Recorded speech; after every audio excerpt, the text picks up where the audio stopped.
So tonight's meditation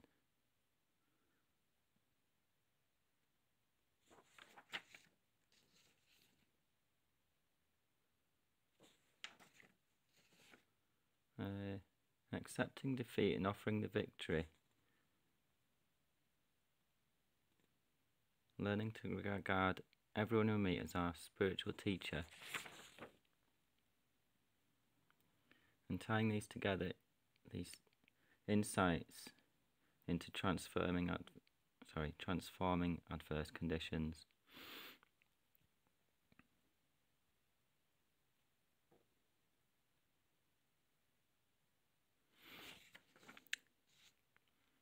So, some contemplations from training the mind, practices from Transform Your Life or 8 Steps to Happiness. The before you do the preparatory practice, read out. When things are going well and people are kind and treating us with respect, it is not so difficult to wish for them to be happy. However, if our love for others diminishes as soon as they cause us problems or fail to appreciate us, this indicates that our love is not pure. For as long as our good feelings for others are conditional upon their treating us well, our love will be weak and unstable, and we shall not be able to develop universal love. It is inevitable that others will respond to our kindness in ungrateful and negative ways, and so it is essential that we find a way of transforming this experience into the spiritual path. Alright, so you can pause there and then do your preparatory practices. Then we'll come back to the contemplation of the meditation. Alright, so when the container and contents are filled with evil, transform adverse conditions into the path to enlightenment. Apply meditation to whatever circumstances you meet. From a teacher's advice. This is the time to transform unhappy events into the spiritual path. In both good and bad situations, we should apply the appropriate meditations, such as meditation on compassion, bodhicitta, and taking and giving. Accepting defeat and offering the victory.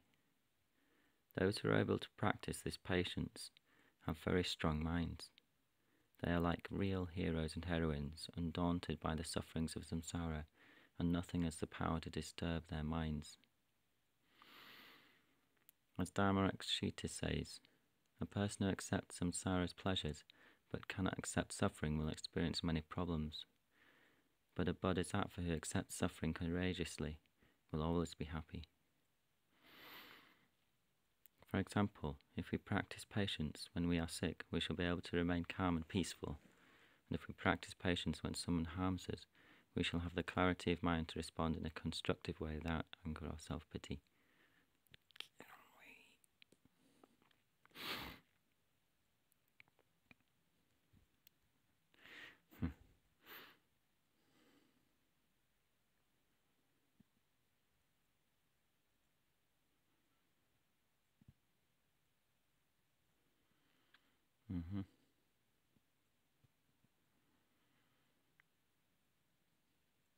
Got to accept suffering courageously. Whenever we find ourselves in an unpleasant or painful situation, we should think, this situation is the result of my negative karma. As the effect has already ripened, it is too late to purify it. There is nothing to do but accept the situation patiently, with a happy mind. I myself created cause for this problem, so it is my responsibility to accept the result. If I do not accept the results of my negative actions, who else will?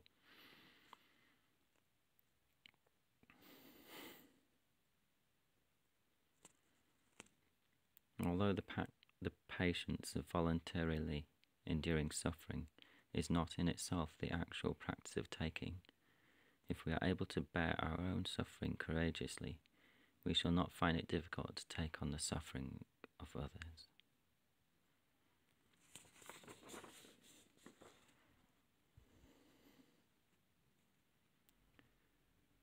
learning to regard everyone we meet as our spiritual teacher.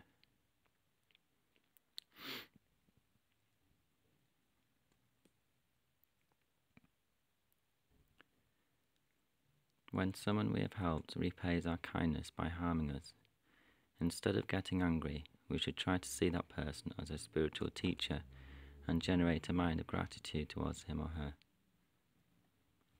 We can think. Initial scope. The only reason people harm me is because I have created the cause for them to do so through my previous negative actions. These people are teaching me about the law of karma.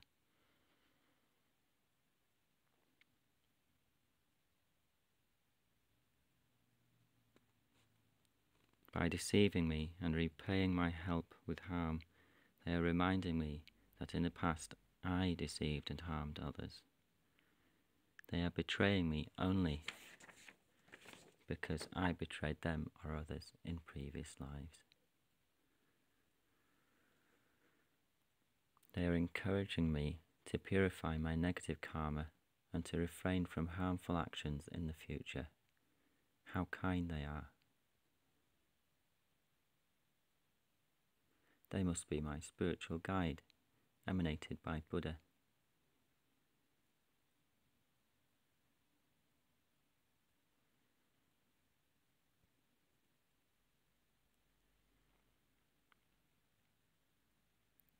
By thinking in this way, we transform a situation that would normally give rise to anger or self-pity into a powerful lesson in the need for purification and pure moral discipline.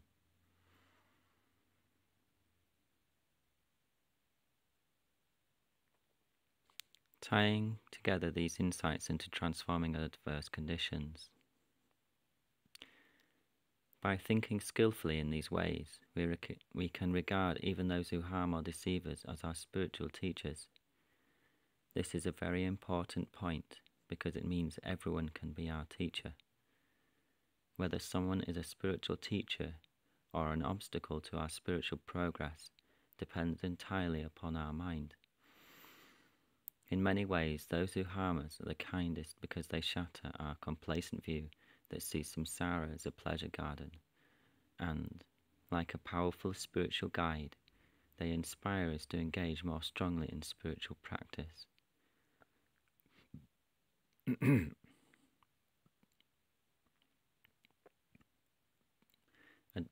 teacher's advice for a happy life. Reading from How wonderful, friends, since you have already great knowledge and clear understanding, whereas I am of no great importance and have little wisdom, it is not suitable for you to request advice from me. However, because you, dear friends, whom I cherish from my heart, have requested me, I shall give you this essential advice from my inferior and childish mind. Friends, until you attain enlightenment, the spiritual teacher is indispensable. Therefore, rely upon the holy spiritual guide. Yeah, so this is the first, I think it's the first teaching that he gave to Tibetans. The teacher came from India to Tibet because they realised it was a very highly qualified spiritual guide.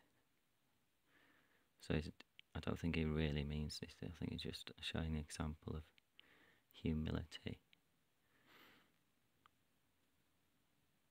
as an example for others.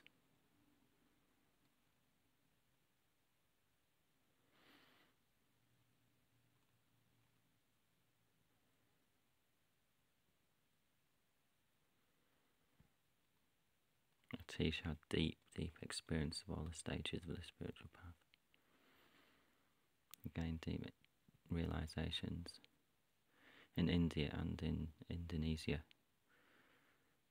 where he attained bodhicitta, realization, spontaneous bodhicitta. And then he came back and he attained many tantric retreats as well in India. And then he was requested to teach in Tibet. So some page numbers from Transform Your Life that you could look up about that, relying on a spiritual teacher. Page 112, page 160, page 190, page 192.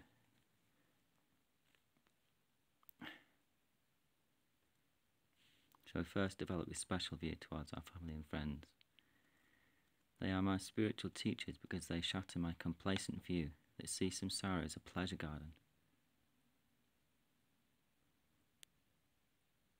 And they inspire me to engage ever more steadfastly in spiritual practice.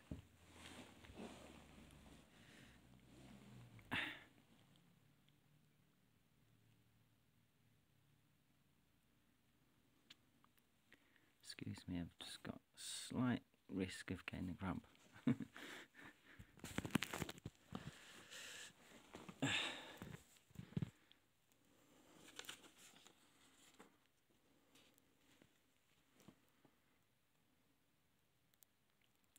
Then extend this feeling to everyone we meet, everyone we think of, and the whole world.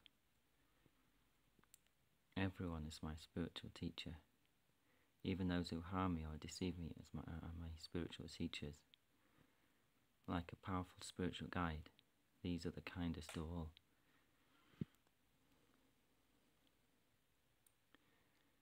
Transforming adverse conditions into the path by means of wisdom. Faced with any situation of suffering or difficulty, we remember that the three spheres, we who are experiencing the suffering, the experience of suffering itself, and the object or condition causing our suffering, are empty of inherent existence.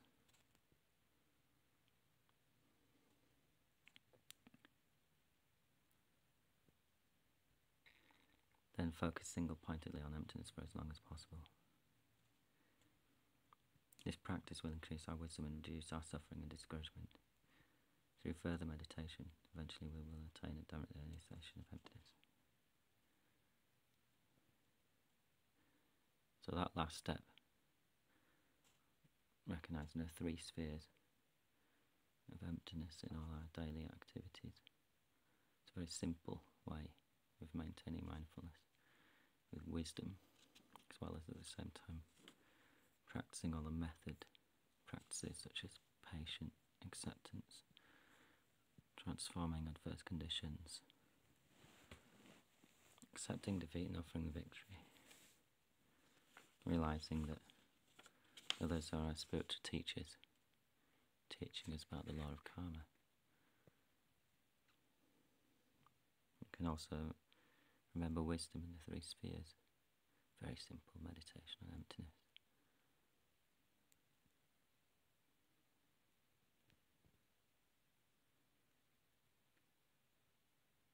Where is our suffering? We ourself, the suffering itself, or the external apparent cause of the suffering. Where is the actual suffering? Each of these three cannot be the suffering. Therefore, in an ultimate search, you cannot find it. Just remain mindful of each of these three spheres not being the suffering. That's a dependent relationship. And the three comes together, and because we have a delusion in our mind, suffering appears to our mind. Each of these three, taken isolated, and you cannot find the suffering.